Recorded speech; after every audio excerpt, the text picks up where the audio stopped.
Assalamualaikum warahmatullahi wabarakatuh.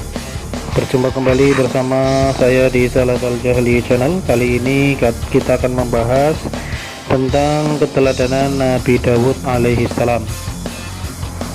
Nabi Dawud alaihi salam adalah nabi yang mengalahkan Jalut dan diangkat menjadi raja. Dawud berasal dari keluarga Bani Israel yang tinggal di Bethlehem atau Baitul Lahmi, kota kelahiran Nabi Isa alaihissalam. Daud adalah keturunan ke-13 dari Nabi Ibrahim alaihissalam. Ketika masih belia, Daud diajak oleh Tolut berperang melawan pasukan Jalut di Filistin atau Palestina sekarang. Daud menerima ajakan itu dengan senang hati. Tolut pun menyusun strategi perang. Selanjutnya, Tolut dan pasukannya bersiap-siap menuju medan pertempuran. Dalam perjalanan, bala tentaranya merasa kehausan. Tolut berkata, "Sesungguhnya Allah akan menguji kalian dengan adanya suatu sungai. Siapa di antara kalian meminum airnya, bukanlah termasuk pengikutku. Siapa yang tidak meminumnya kecuali mengambil seciduk tangan, dia adalah pengikutku."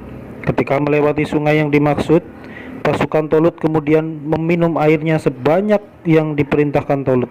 Namun, beberapa orang di antara mereka tidak mematuhi perintah pemimpin mereka. Mereka meminum air melebihi takaran yang telah ditentukan. Ketika Tolut dan orang-orang yang beriman telah menyeberangi sungai, orang-orang yang telah melanggar perintah Tolut berkata, "Kami tidak sanggup melawan Jalut dan bala tentaranya."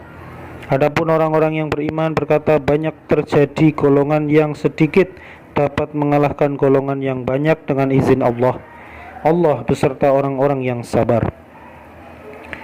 Maka ketika melihat Jalut dan tentaranya, mereka berdoa, "Ya Allah, ya Tuhan kami, tuangkanlah kesabaran atas diri kami, kukuhkanlah pendirian kami, dan tolonglah kami dari orang-orang yang kafir." Setelah berdoa, mereka mulai berjuang melawan Jalut dan tentaranya. Pada awalnya, pasukan Tolut terdesak karena jumlah yang tidak seimbang dan peralatan yang kurang lengkap dibanding dengan pasukan Jalut. Melihat kondisi tersebut, Tolut segera memberikan arahan kepada pasukannya agar menggunakan kecerdasan mereka untuk menyusun strategi perang. Tolut dan pasukannya kembali menyerang pasukan Jalut dengan semangat baru. Di antara pasukan Tolut ada seorang anak berusia sekitar 9 tahun yang memiliki kekuatan luar biasa. Dia sanggup membuat pasukan Jalut kewalahan. Anak itu tidak lain adalah Daud alaihissalam. Melihat Tolut terdesak oleh Jalut, Daud menghadang Jalut. Daud dan Jalut terlibat perkelahian yang sangat sengit dan tidak seimbang. Daud masih sangat muda dan kecil dan senjatanya sangat sederhana, sementara Jalut memiliki tubuh besar, bersenjata pedang dan memiliki sebuah tameng. Pada awalnya banyak yang meragukan kemampuan Daud alaihissalam. Namun dengan izin Allah, Daud berhasil mengalahkan Jalut.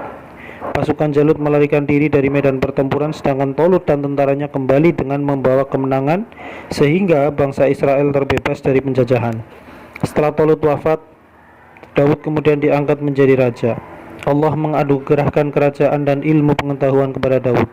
Allah juga mengangkat Daud sebagai rasulnya yang dikaruniai kitab Zabur. Allah Subhanahu wa taala berfirman, "Ya Daud, inna ja'alnaka khalifatan fil ardi fahkum bainan nasi bil haqqi wa la tattabi'il hawa fayudillaka an sabilillah. Innal ladzina yudilluna an sabilillahi lahum adzabun syadidun bima nasu yaumal hisab." Wahai Daud, sesungguhnya engkau kami jadikan khalifah, penguasa di muka bumi. Maka berilah keputusan perkara di antara manusia dengan adil, dan janganlah engkau mengikuti hawa nafsu, karena akan menyesatkan engkau di jalan Allah. Sesungguhnya orang-orang yang sesat di jalan Allah akan mendapatkan azab yang berat karena mereka melupakan hari perhitungan. Quran Surah Hud ayat ke-26. Nah, mukjizat Nabi Daud yaitu وَلَقَدْ آتَيْنَا دَاوُودَ مِنَّا فَضْلًا يا جبال أوبي معه والطير وألنا له الحديد أن اعمل سابغات وقدر في السرد واعملوا صالحا إني بما تعملون بصير. Dan sungguh kami telah memberikan Daud karunia dari kami. Wahai gunung-gunung dan burung-burung, bertasbihlah berulang-ulang bersama Daud. Dan kami telah melunakkan besi untuknya, yaitu buatlah baju besi yang besar-besar dan ukurlah anyamannya. Dan kerjakanlah kebajikan, sesungguhnya aku maha melihat apa yang kamu kerjakan. Surat Saba ayat 10-11. Nabi Daud alaihissalam dianugerahi suara yang sangat merdu oleh Allah. Ketika mendengar Daud alaihissalam melakukan kitab Zabur, orang yang sakit menjadi sembuh, burung-burung terbang mendekat, angin menjadi tenang, gunung serta burung pun bertasbih kepada Allah Subhanahu wa taala. Selain suaranya yang merdu, Nabi Daud alaihissalam juga diberi kemampuan untuk melunakkan besi dengan tangannya tanpa api, lalu membentuknya menjadi baju zirah.